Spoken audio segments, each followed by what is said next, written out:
So I think it's no secret, as of right now, most people expect the PlayStation 5 to outsell the Xbox Series X. And now, games industry research firm DFC Intelligence has went ahead and shared their video game console forecast for the upcoming next-gen consoles, the PS5 and the Series X. By the way, guess how much this research firm sells this information for, just to find out their forecast for the PS5 and Xbox Series X. $1,500. If you want to know their forecast in their entire history, $3,500. My mind was blown when I saw that. Like, people pay that just for the forecast, really?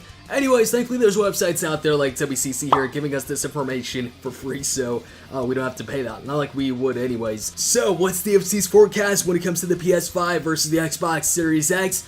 They believe that the PlayStation 5 will outsell the Xbox Series X by a margin of 2 to 1, double the sales. And they also believe that it's likely gonna be Sony's third 100 million unit selling console. But they also pointed out that while their forecast shows the PlayStation 5 winning in terms of sales with double the units, 2 to 1, they do believe that Microsoft might have the winning plan, the better long-term plan with Game Pass, compared to Sony, who might be more focused on short-term sales with just, trying to sell as many PS5 consoles. But going back to the 2 to 1 forecast that they've got here, that would actually be an improvement compared to what's currently going on with the PlayStation 4 and the Xbox One, because the PS4 is outselling the One by more than 2 to 1, but less than 3 to 1 though. And that's why I believe this is going to be the case, that the 2 to 1 is going to be accurate. The thing is though, with this next generation,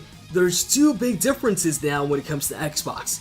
Number one, there's no more real exclusives. With the Xbox One, despite the $100 more expensive console price initially, there was some exclusives to that console that would give people a reason to get the Xbox One, because there were games on there that they couldn't get anywhere else.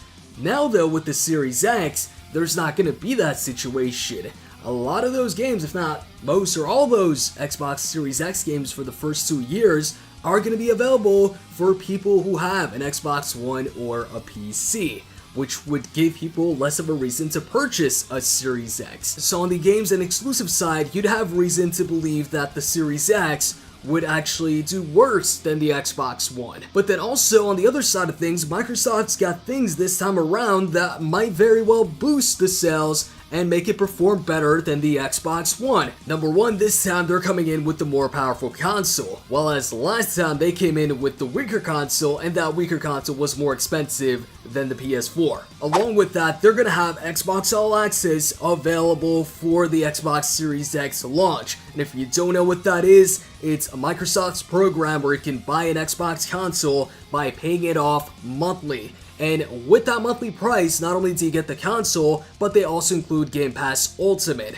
So instead of paying $400-500 outright for a console, you're paying like maybe $30 a month, let's say, for the Xbox Series X, and along with that, you also get Game Pass Ultimate, so you're getting all their first-party games and some third-party games. And for a lot of people, paying $30 a month to get one of the newest consoles along with their subscription service is going to be more appealing than paying $400 or $500 in one shot. And speaking of low monthly payments, Game Pass, something that the Xbox One didn't have at launch. And if they start promoting Game Pass big time with the Series X, letting people know, a wider audience, casual gamers, that hey, with the Series X, there's this subscription called Game Pass. You pay $9.99 a month and you get all the top Xbox games, the first parties, on day one once they launch. That might get a lot more casual buyers to buy an Xbox console once they find out that hey, I can just pay $10 a month on this console to get the games instead of $60 per game. You know what? Let me go with the Xbox Series X, that Game Pass thing, that's a great deal. Oh yeah, and how can I forget? It's launching with freaking Halo Infinite. So there's a couple of factors here that can make this 2 to 1 accurate or inaccurate, and let's not forget,